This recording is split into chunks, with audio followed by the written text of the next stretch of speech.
Մեղրի բացահայտման մասին ես խոսել եմ իմ վարչապետության ժամանակ,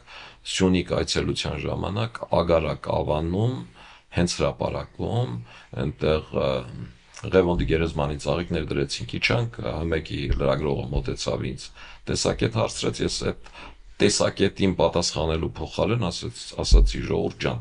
կան մարդիկ, որոնք արտաքին քաղաքական համատեքստում խնդիր են դրել մեղրին լաչինով փոխանակելու։ Ես դա ասացի, քանի ես վարչապետ եմ, նման տարբերակ չի լինելու, ես դրան դեմ եմ լինելու, ու այդ անբաղ խոսացողները պատժվելու են, հենց այդ ձևել ասել եմ, հենց այդ ձևի ասել եմ, ինչի հետ ասեցի, մինչև այդ Ռոբերտ Քոչյանը ինձ ասել էր այդ տարբերակը, ինքն ասել էր, որ Վազգենն ու Դեմիրճյանը լրիվ կողմ են, նույնիսկ հիացած են այս տարբերակով եղել, հետո երբ որ Սմբատ Այվազյանը եւ Կարեն Շահեն Կարամանուկյանը Վազգենի գիրքը բերեցին, որտեղ Վազգենը գրառումներ էր արել, այդ տարբերակով, որ ես ու Պապին դեմ ենք եւ այլ այս համատեքստով բազմաթիվ անգամներ պատմել եմ, ես Քոչյանին ցույց տվեցի, ասացի, բա դու ասում ես, որ կողմ են, Վազգենը գրել է, որ դեմ են։ Դրանից հետո ինքը էլ չպնդեց, բայց այսինքն փորձում էր համոզել մեղրի։ Հա, ինքը փորձում էր ինձ համոզել, ինքը համոզված էր, որ այդպես է, ինձ էր համոզում, թե ինչ չգիտեմ, բայց ինքը ինձ ասում էր, որ իրանք շատ ուրախ են եղել, համարել են դա լավ տարբերակ, դա լուծում է։ Ինքը արգումենտ ուներ, ես բազմաթիվ անգամներ ասել եմ, որը բերում էր դրա հիմնավորելու տրամաբանության։ Ու այսօր էլ եթե ինքը այդ տրամաբանության տաներ, դա որոշակի վիճաբանական թեմա էր քաղաքագիտական առումով։ Ինքն ասում էր Իրանը շատ բառերով էր Իրանի բնորոշում, այդ ճանճոտ պեցոտ երկիր է, որ այդտեղի իշխանությունները երկար մնալ չեն կարող, որտեղ հին համատեքստի վրա են, որ այդտեղ օրերից մի օր հեղաշրջում է լինելու եւ այդ արևմտյան Ատրպատականում 17 միլիոն ադրբեջանցի է ապրում, նրանք միանալու են Ադրբեջանին ու այդ ժամանակ այդ սահմանը 0 արժեք է ունենալու։ Հիմա սահմանի համար մեզ 6 միլիարդ գումար են տալի Եվրոպան, Միացյալ Նահանգները, Մինսկի խումբը, այսպես էր ասում։ Մինսկի խումբը 6 միլիարդ գումար է տալիս, 8 միլիարդ էլ Ադրբեջանին էր տրվում, ծրագիրը այդպեսին էր, այդ միանշանակ էր, այդ ես զրուցել եմ նաև Մինսկի խմբի մնացած ժամանակագաղների հետ, ու այդ առումով սուտ չկար, ինչ որ ինքն ասում։ Ու քանի որ այդ տալիս են, ու մենք կարող ենք այդ վերցնել պլյուս Լեռնային Ղարաբաղը շահել, ինչի չվերցնենք ու ինչի չօգտվենք։ Այն ինքը բերում էր այս տրամաբանությունը ու դրա համար էր ասում, որ այս արժի տալ այնտեղ։ Բայց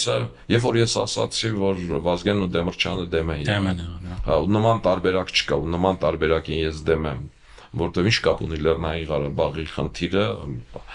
Հայաստանի տարածքի հետ, էլի, այսինքն ակնհայտ է, որ Հայաստանի տարածքը սակարկության հարց է դարձել Ռոբերտ Քոչյանի պաշտոնավարման ժամանակ մեղրի տարբերակով եւ այս մասին խոստովանել է նաեւ Վարդան Օսկանյանը, որ ինքն ու Վազգենը ուրախացան եւ երբ որ ես այս ասացի արդեն խնդիր առաջացավ իմ Ռոբերտ Քոչյանի նաեւ աշխարհակաղակական այդ ընկալումների առումով, որ այս մեղրի տարբերակով։ Իսկ ես ինչու ասացի, ինձ ասել էին, որ այս գաղտնիք է, չի կարելի բարձրաձայնել։ Երբ որ Հայաստան եկավ Մինսկի խումբը հանդիպումների ժամանակ, այն ժամանակ համանախագահողը Քերիկ Ավանուն էր, որը ինձ հարցրեց, ասաց, իսկ Հայաստանի Հանրապետության բնակչությունը ինչ տեսակետ ունի մեղրի տարբերակի մասով։ Ասացի Հայաստանի Հանրապետության բնակչությունը տեղյակ չի, որ մեղրի տարբերակ կա ուղղակի։ Ասաց, բա դուք ինչպես եք պատկերացնում այդ խնդիրը լուծել, եւ ձեր ժողովուրդը տեղյակ չի դրան։ Համաձայն է, թե որ այս իմ համար ազդակ էր, որ այդ պիտի բարձրաձայնել։ Այսինքն այդ հանրայնացնել։ Հակառակ դեպքում միգուցե ես էլի չբարձրաձայնեի, այդ ուղղակի Քոչյանին ասեի, որ ես էլ եմ։ Այդ դրա համար այդ բարձրաձայնեցի։ Որտեղ խնդիրն առաջացավ նաև այս համատեքստում, հետո ես հասկացա, որ այս համատեքստը ավելի շատ Ռոբերտ Քոչյանը ասում էր, որ այդ տարբերակը հորինել է ինքը, որ ինչ որ չեխ լրագրողի միջոցով հասցրել է Ալիևի սեղանին, որ Ալիևին հարց տալուց ասել է, պարոն Ալիև, խոսակցություններ կան աշխարհակաղակական առումով, որ կարելի է մեղրին փոխել Լաչինի Միջանցքի հետ, ասենք Լաչինի հետ, ու դրանով կոնֆլիկտը լուծել։ Դուք տեղյակ եք այդ տարբերակին։ Դե Ալիևն էլ տարիքով մարդ Ռոբերտ Քոչարյանի տված կուտը կերել է, ըստ իր պատմածի եմ ասում, միգուցե նաև այդպես է եղել, բայց ինձ այդպես է պատմել, կուտը կերել է եւ ասել է այո իհարկե տեղյակ եմ, ասել է ոնց ես նայում, ասել է քննարկման թեմա է, ու այդտեղից գնացել է այդ խոսակցություն, այսինքն մեր մոտից առաջարկել ենք համարելով որ այդ լավ տարբերակ որ իրենք վերցնեն որ դրանով Ղարաբաղը փոխենք Ադրբեջանից որ Ալիևը համաձայնի որ Ղարաբաղը կարող է լինել հայկական Այսինքն ձեր ընդդիմությունը խանգարեց նրան այդ տարբերակի հետևից գնալու պարոն Սարգսյան այդտենց կա ասենք այդպես կարող ենք ասել դրան խանգարեց կոպիտ ասած հոկտեմբերի 27-ը որ ես միշտ ասում եմ որ Վազգենն ու Դեմիրճյանը իրենց կյանքով թույլ չեն տվել որտեղ Վազգենի ու Դեմիրճյանից հետո եթե ինքը գնար այդ տարբերակին ու այդտեղ են նաև իմ արարքի որոշակի արժեք ամբողջ հանրությունը մտածելու էր որ հոկտեմբերի 27-ն արել հենց Ռոբերտ Քոչարյանը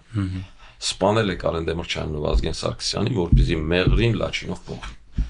որին Դեմիրճյանն ու Վազգենը անհնարին է որ համաձայն լինեին սրանից հետո Ռոբերտ Քոչարյանն ասաց ինձ գիտես ինչ ասաց իրանք համաձայն էին ու ես գնում էի խնդրի նման լուծման ու ես համարում եմ որ նման լուծումը լավ լուծում է հիմա եթե դու համաձայն ես որովհետև միասնություն դաշինքի մեծամասնությունը քոնն է ես կշարունակեմ այս խնդիրը լուծելու եթե դու համաձայն չես ես այդ վրա չեմ վերցնի դուք չեք տեսնում որ իսկ կատեգորիկ դրան ու ինքը արդեն դրան չգնաց փոխեց տարբերակը մանևրելու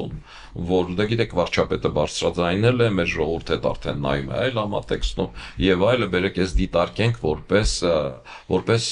միջանցք լաչինել միջանցք սայել միջանցք էստակադա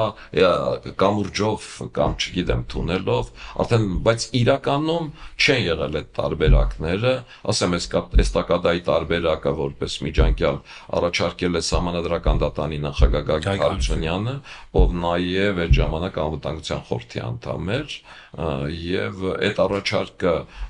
նստածները գրեթե բոլորն ասել են որ կարող է որպես տարբերակ էստակադան բայց ինքը չքննարկման թեմա չի դարձել որտեվ այդ առումով քննարկման թեմա դարձած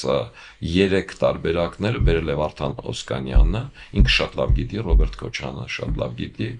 դա Լեռնային Ղարաբաղը Լաչինի միջանցքով փոխում է Ղարաբաղն անկախ է մյուս 2 տարբերակներով Ղարաբաղը անկախ չի հանրակրվե կամ քվեարկություն պիտի արվի զրոյական կետի տարբերակ էր որ մեղրի ագարակը դառնում է զրոյական կետ ինքը բոլորինն է ու ոչ մեկինը չի այդտեղ խաղաղարարներ են կանգնում բոլորն առևտուր են անում բայց ինքը ոչ մեկինն է մոտավորապես երկրորդ այդ զրոյական կետը ավելի վերև ավելի կաշտեղի էստակադայի տարբերակ որպես էստակադա որ կառուցվի կամուրջով թունելով նրանք էլ մենք էլ չի եղել ու միայն այդ տարբերակն է եղել որում Ադրբեջանը համաձայներ ըստ Մինսկի խմբի առաջարկածի եմ ասում ոչ Ռոբերտ Քոչարյանը որում Ադրբեջանը համաձայն էր որ Լեռնային Ղարաբաղը կարող է անկախ լինել եթե մենք Լաչինի շրջանը փոխանակում ենք Մեղրի շրջանում այդ տարբերակին Ադրբեջանը համաձայն էր բայց այդ տարբերակի թերությունների մասին լավագույնը ներկայացրել է Լևոն Տեր-Պետրոսյանը ես իմ վրա չեմ վերցնի այդ ներկայացնեմ